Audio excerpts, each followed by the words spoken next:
җеннәр сөйләшәләр, аралашалар, төрле телләрендә беләләр, төрле мәгълүматларга җавап бирәләр, элекке булган вакыйгаларны сөйләргә мөмкиннәр. Җеннәр белән контактка кергә ярамый. Кеше кергән вакытта үзенә ала авыруны, анасын чыгара. Ана шундый үзенчәлек. Ул менә булай аны куып төшерми, тузан сөрткән кебек. Мин үзем алар белән сөйләшкәнем бар, аралашканым бар.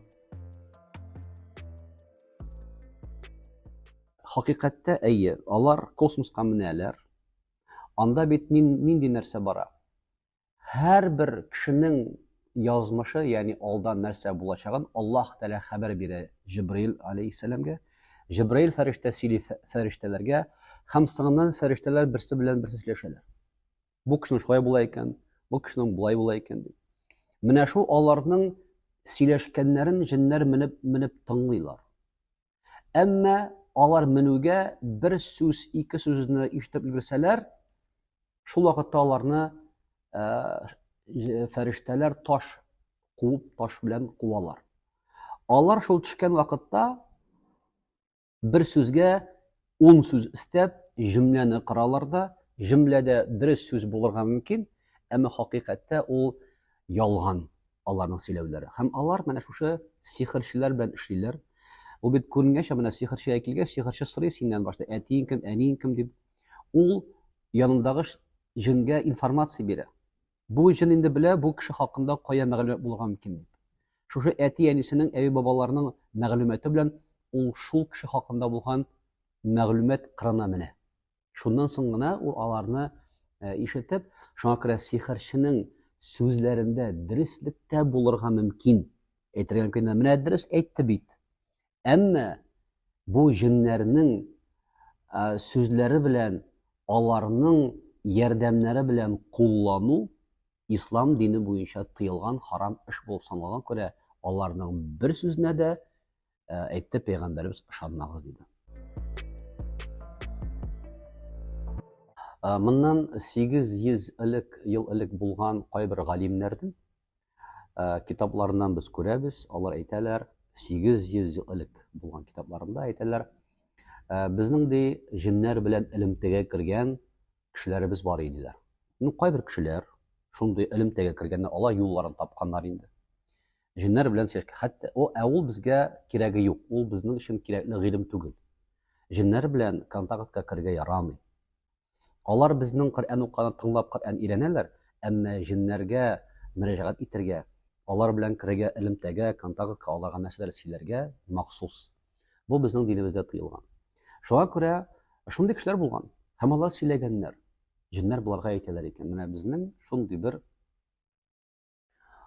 ящик бар, ул капланган пыяла белән.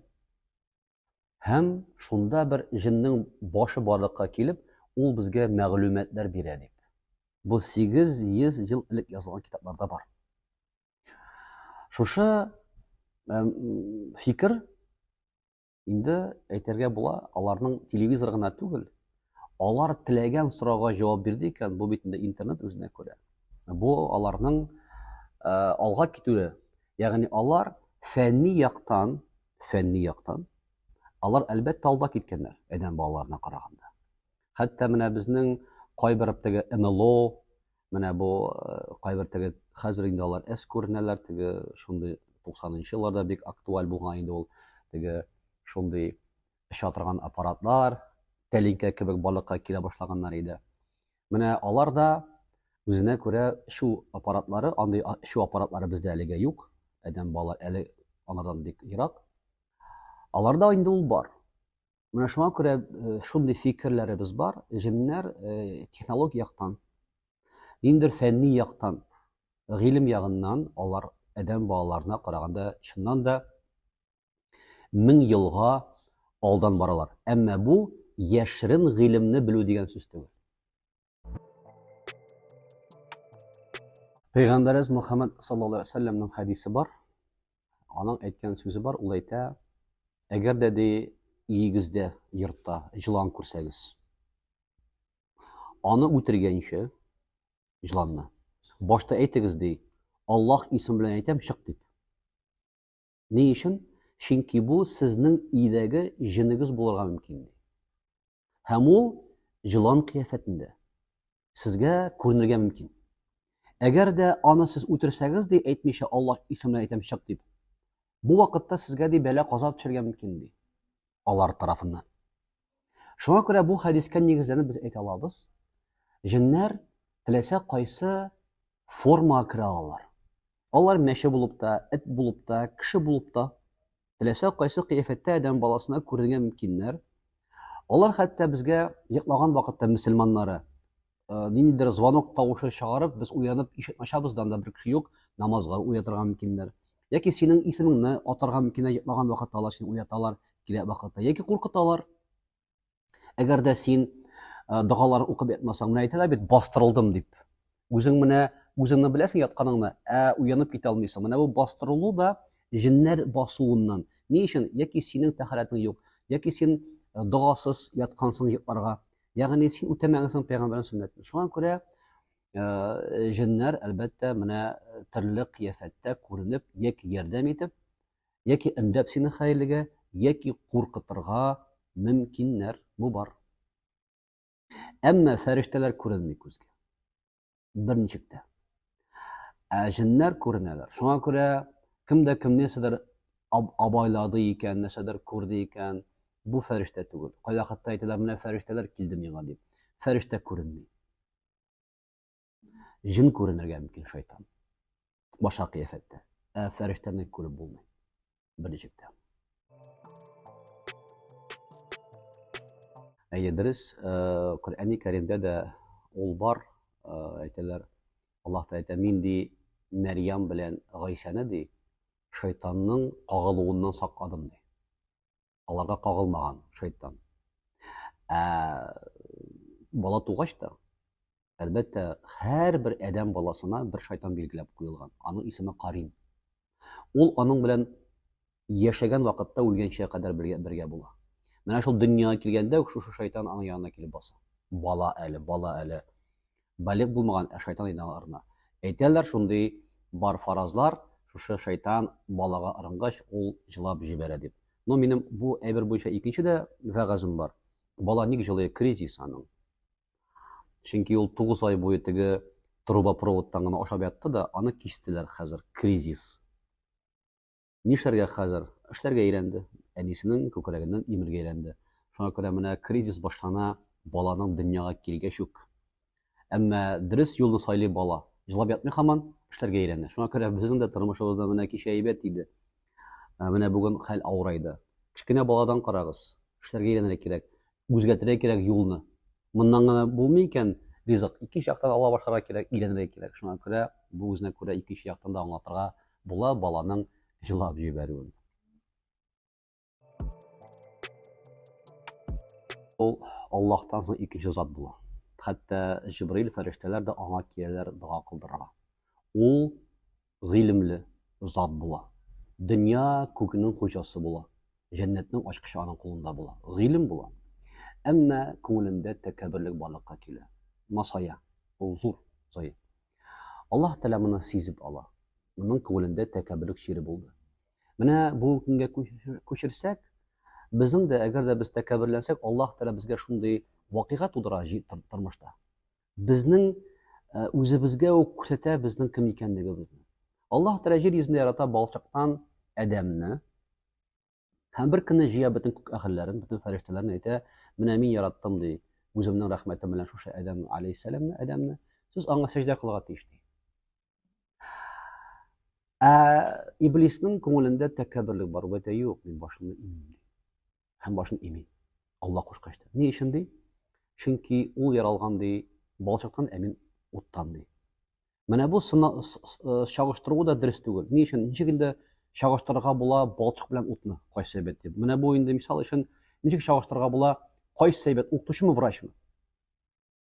Әйтергә була, ике врачның кайсы әйбәт дип. Яки ике укытучының кайсы әйбәт дип. Ничек чагыштырырга була? Грузовой машина әйбәтме, легковоймы? Чагыштырып булмый бит инде. Ике грузовойны була, ике легковойны. Бунда дөрес чагыштырмый. Шуңа күрә бу тәкәбберлек мин әйбәтрәк дигән сүз. Шуннан соң Аллаһ Тәаланы куып төшерә күктән. Ул кала җирдә. әмма әдәмне күтәрә җәннәткә, һәм Һаваны да бирә янына. Шуннан соң көнләшеп, мин аны барыбер җиргә төшерәм дип. Әдәм галәйһиссәлам белән Һаваны алдалап, мәңгелек агачын тыйды Аллаһ Тәгалә сезгә ашарга дип, шуның җимешен ашата да алдалап, бу мәңгелек агачы дип, мәңге каласы җәннәттә дип. Алар кабалар да, һәм Аллаһ Тәгалә аларны куып төшерә. Шайтан бер мизгелгә шатлана. Төшердем аларны ди. Әмма Әдәм белән Һава тәүбә итәләр. Кичер безне диләр. Аллаһ кичерә. Әмма Иблис тәүбә итә алмый. Шуннан көнчелеге артканнан арта. Алар тәүбә иттеләр, ә мин тәүбә итә алмыйм ди. Һәм шуннан соң ул вәгъдә бирә Аллаһ Тәгаләгә. Кыямәт көненә кадәр мин Әдәм балаларын аздырачакмын ди. Алдан килеп, арттан килеп, уңнан килеп, сулдан килеп, кыямәт көненә кадәр аздырачакмын ди. Мин ачулы ди. Әмма Аллаһ Тәгалә илля ибадаллахи салихин. Тик синең ди вәсвәсәң җитмәс ди, ихлас гыйбадәт кылучы мөэминнәргә генә. Шуңа күрә без Иблискә каршы тора алабыз, әгәр дә күңелебездә ихлас күңелдән без Аллаһка ышансак кына. Ихласлык булмаса, шайтан безне үз кулына ала икән. Менә бу тарих булган вакыйга, менә шуннан соң Аллаһ Тәгаләгә шайтан дип исем куша. Шайтан дигән сүз шатана дигән фигыльдән алынган, ерак айтылды. Ягъни шайтан Аллаһы Тәгаләнең рәхмәтеннән ерак айтылган зат.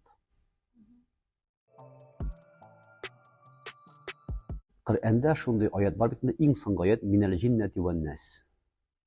Мин Аллаһ Тәгаләгә сыгынамын җиннәрдән һәм әдәми шайтаннардан, әдәми җиннәрдән.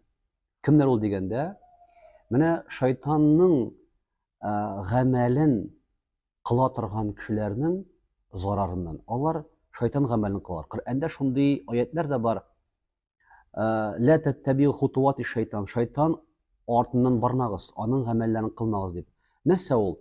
Шайтан менә ярата кешеләрнең араларын бозырга, ир белән хатынны аерырга, ике абзыйның арасын аерып, аның аларга бизнесын, мисал өчен, шайтан ярата хәмер ишергә, шайтан ярата зина кылырга, аның бернинди дә теге моральный, рухи бернинди дә тәртибе, кагыйдәсе юк. Менә шундый үзен иреккә куйган, нәрсә теле шуны эшләгән, кешеләрнең арасын бозып, кешеләргә зыян теләп, зыян салып биргән кешеләр, әйтәләр, шайтаны гамәл кылган кешеләр дип. Менә бу әлбәттә безгә инде Аллаһ Тәгалә шулай кисәтеп куя, менә шушындый әдәмнәр дә булырга мөмкин дип. Сихр, бозым, күз тию дигән әйберләр, әлбәттә алар бар, хакыйкать алар. Чөнки Коръәндә дә сихр дигән сүз бар. Коръәндә дә безнең күз тиюдән теге саклау өчен аятлар бар. Хәтта Юсуф сүрәсендә дә Якуб алейһиссәлам үзенең 11 улын җибәргәндә Мисырга төрле капкадан кергез өчен кешегә дә күз тимәсен дигән аятлар бар. Бу хак, бу бар. Ничек сизелә? Менә кайвакытта кешенең әйтик, ир белән хатынны айырулар бар. Яки хатыны яки ире өйгә килеп кергәч, хатынның ирен күргәч, аңа авыр. Ул анда торасы килми. Ул йорттан чыгып китәсе килә. Яки ул тыныч кына яшәгән вакытта ничектер ябыла башлады. Аның кайсыр җире авырта, башы, йөрәге, башка тикшерәләр врачлар, бернинди дә тапмыйлар сәбәбен, физиологик сәбәпләр юк, анализлар барысы да әйбәт. Коръән укып карагач, Коръән укканда аның елыйсы килә, куллары селкенә, чыгып китәсе килә. Ягъни Коръән укканда кеше тынычланырга тиеш, бу кеше тынычланмый. Менә шушындый симптомлары күренсә, тик торганда бер сәбәпсез шушындый тормышында үзгәрешләр килеп чыкса, без инде әйтә алабыз, бу кешедә яки бозым, сихр, яки күз тию булырга мөмкин дигән сүзләр әйтә алабыз. Әмма моның булырга мөмкин бит психологик сәбәпләре дә, психик сәбәпләр дә булырга мөмкин. Кеше ничектер үзенең психикасы да какшарга мөмкин, төрле шундый авырулар булырга мөмкин. Шуңа күрә без теге бик тиз генә шайтанга сылтыйбыз да, җенләнгән, сихерләнгән дип. Кешенең үзеннән дә бик күп сәбәп булырга мөмкин. Шуңа күрә теге сразу без шайтанга, җенгә сылтап, кайвакытта хата ясыйбыз. Теге сразу әйтәбез, син сихерләнгән, син күз тигән дип. Кешенең үзенең холкыннан да андый булырга мөмкин. Кешенең үзенең табигатеннән дә булырга мөмкин. Кешенең үзенең менә бу фикерләү сәбәпләре, психикасы да какшый кайвакытта. Һәм кеше үзен теге русча әйтмәкче неадекватно тота.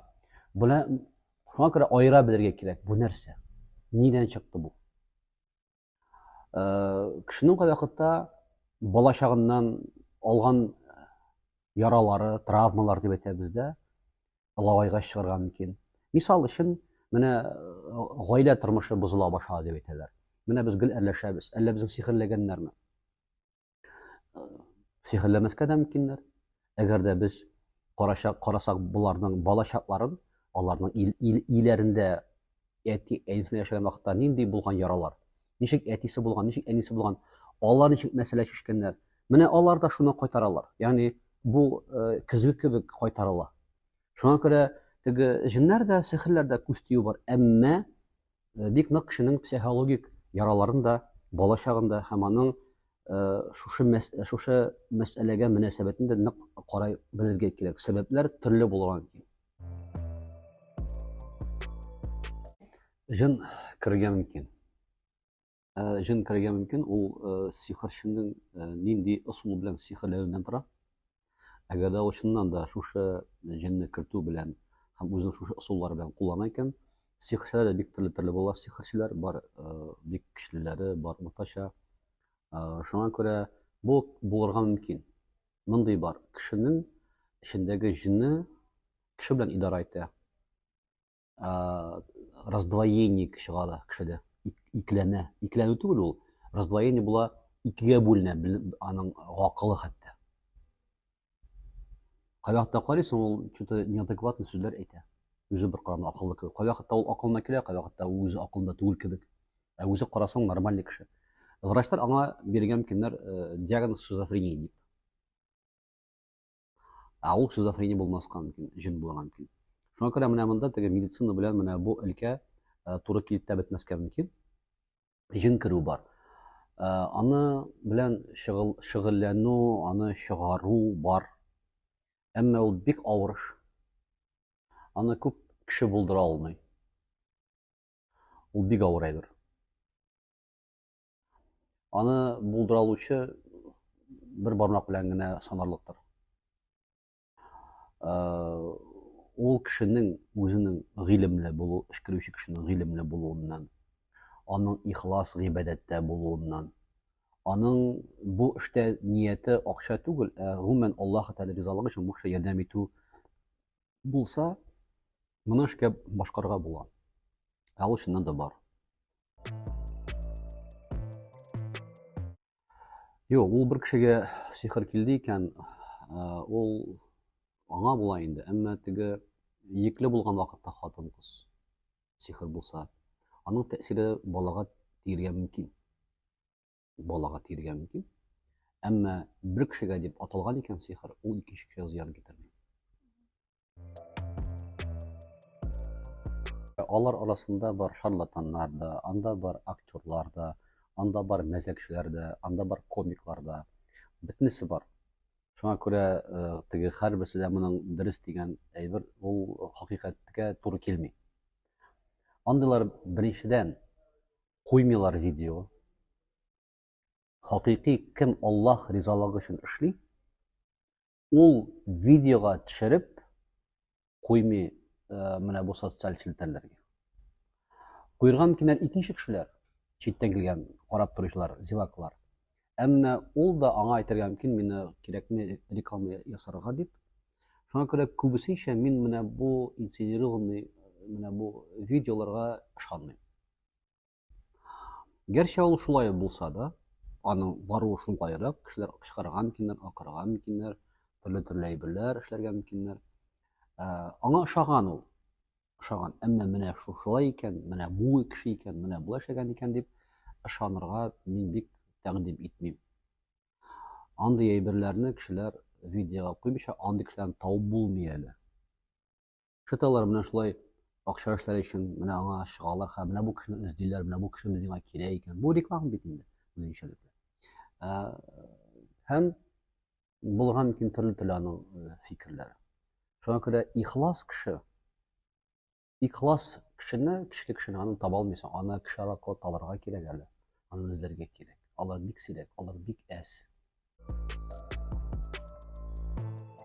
Мин үзем алар белән сөйләшкәнем бар, аралашканым бар. Кайбер журналистлар минем сеанска килеп тә утырганнар бар. Карап утырдылар. Шуннан соң зур мәкаләләр язып чыкканнар бар. Мин инде әйтәсем килми ул журналистларны, әйтәсем килми ул мәкаләләрне. Бу күптән булган хәлләр. Газеталарда бу мәкаләләр чыктылар. Алар безнең язма теге вакытта кассетларга язылганнар да бар иде. Бу күптән инде. Мин бу гамәл белән кешеләргә файда китерү нияте белән эшләгәнем бар. Ну күптән инде бу хәлләр. Хәзер инде мин ул эш белән шөгыльләнгәнем юк инде күптән. Бу дистәләгән еллар элек. Шуңа күрә андый тәҗрибә бар. Җилнәр сөйләшәләр, аралашалар. Төрле телләрендә беләләр. Төрле мәгълүматларга җавап бирәләр. Элекке булган вакыйгаларны да сөйләргә мөмкиннәр.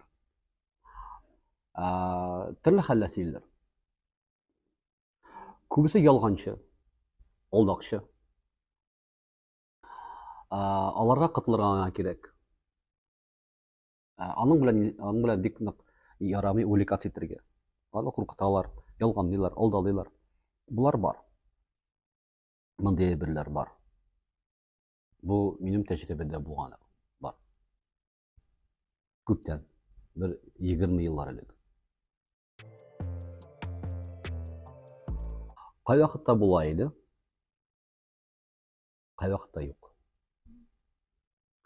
Чыккан вакытларда булды. Чыкмаган вакытларда булды.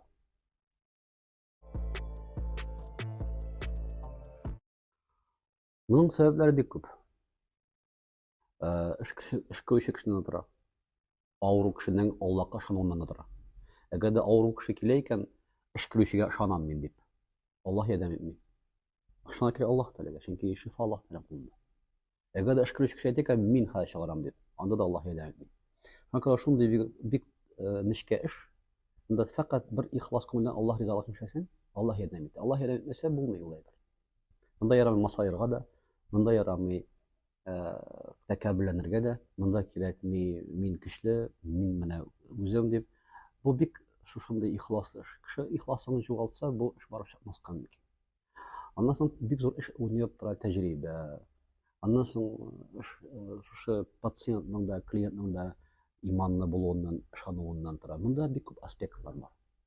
Һәрберсе дә аның сихрның көчле булуыннан да бик нык тәэсир итә. Шуңа күрә бу гамәл бар.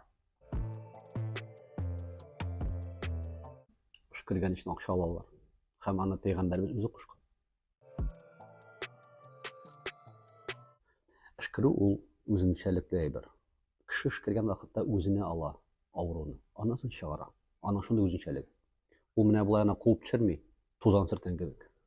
Ул кеше үз аркылы үткәрә. Шуңа күрә ул бик катлаулы һәм бик куркыныч эш. Кеше үзенә үзе авыру ала. Әгәр кеше анардан кытыла алмый икән, үзе авыруга әйләнә. Шуңа күрә ул теге һәрбер кеше менә мин укый беләм дә дип түгел, ул үзенә күрә зур бер профессия. Җаваплы ул. Шуңа күрә бу көндә бар икән шуны эшләүче кешеләр, безнең кабир хәзрәтләр, алар аны беләләр нәрсә икәнен. Һәм ул бик җиңел әйбер түгел.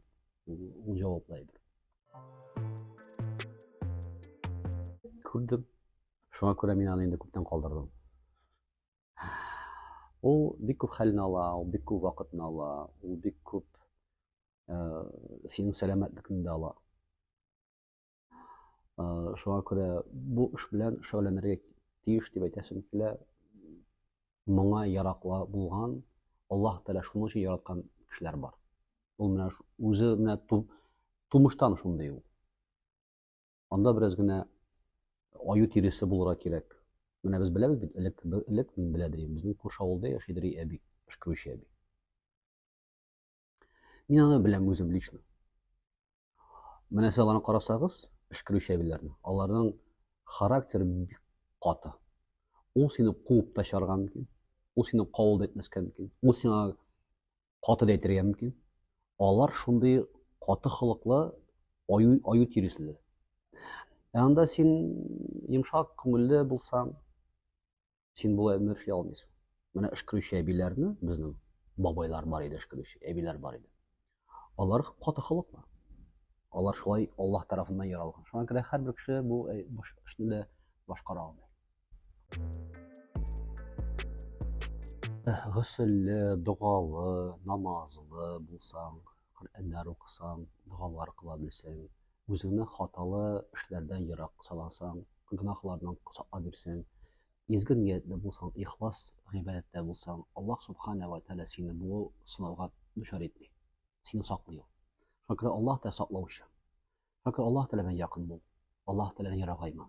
Безнең бөтен бәла казаларыбыз Аллаһтан ерагаюыбызда. Үзебезнең масаеп, тәкәбберләнеп, мин диюдән Аллаһ Тәгалә безне җиргә төшерә. Кемне җиргә төшергәнен без белмибез. Кемгәдер сихер аркылы, кемгәдер авыру аркылы, кемгәдер авыр тормыш аркылы. Аллаһ Тәгалә безне сыный. Шуңа күрә сакланырга кирәк. Аллаһ субхана тааля үзенә якын булган, ихлас күңелле булган, гөнаһлардан тәүбә иткән, кешеләрне рәнҗетмәгән, һәрвакытта ихлас күңел белән изге нияттә булган кешеләргә мондый күтәрә алмый торган авырулар белән, авыртулар белән, сынау белән сынамамын диде. Ул безгә булды как наглядный пособие. Сихерләнсәгез ничек дәваланырга? Ул безгә күрсәтте. Ул бит тормышның бөтен авырлыгын үтте. Гаиләдә дә ул кызынларын да югалтты. Әнисен дә югалткан, әтисен дә югалтты. Ягъни Пәйгамбәребезнең 63 еллык гомерендә бөтен кешегә үрнәк бар. Җиңелүчегә дә, әти буларак та, бала буларак та, ир буларак та, җитәкче буларак та, имам буларак та, сихерләнгән кеше буларак та ул безгә үрнәк булды. Нишләргә? Коръән укырга, дәваланырга, сабыр итәргә. 1 ел сабыр итте. Коръән белән Аллаһ Тәгаләне дәвалады. Ул безгә үрнәк булды. Үрнәк өчен Аллаһ субхана ва тааля аңа безгә үрнәк итәрәк аңа сихерне бирде. Бу Пәйгамбәребезнең тормыш юлы.